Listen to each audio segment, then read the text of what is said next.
Fractional reserve banking is a fraud, but it's genius. The modern financial system is built on banks risking customer deposits, and the U.S. government has blocked safer alternatives. The recent buyout of First Republic, the second largest bank failure in the U.S.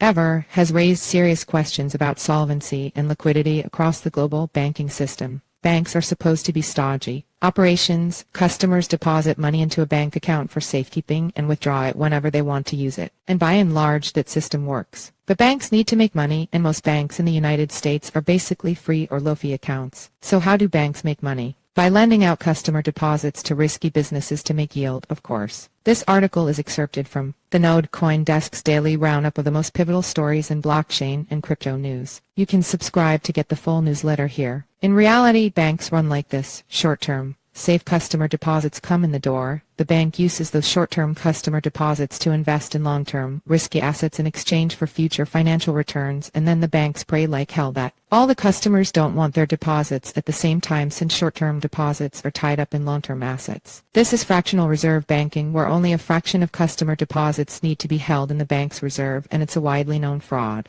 And while this fraud is indeed a fraud, it has in a way been beneficial to society, even though we would be more well-served to have a way to opt out of the fraud. A blog post by Steve Randy Wallman's Interfluidity on the topic of the complexity of finance puts it best: financial systems help us overcome a collective action problem. In a world of investment projects whose costs and risks are perfectly transparent, most individuals would be frightened. A banking system is a superposition of fraud and genius that interposes itself between investors and entrepreneurs. What does this mean? Basically, if banks weren't able to invest short-term, low-risk customer deposits into long-term, high-risk assets, then the availability of investment capital for most of the crazy, world-changing ideas entrepreneurs come up with would have never been funded. Banks help us spread the risk of financial capital allocation, fraud, and genius. In absence of banks participating in this genius, we could instead have a financial system where the only financial capital that invests in long-term risky investments is the capital that commits to investing in long-term risky investments. See narrow banking. Therein lies the fraud.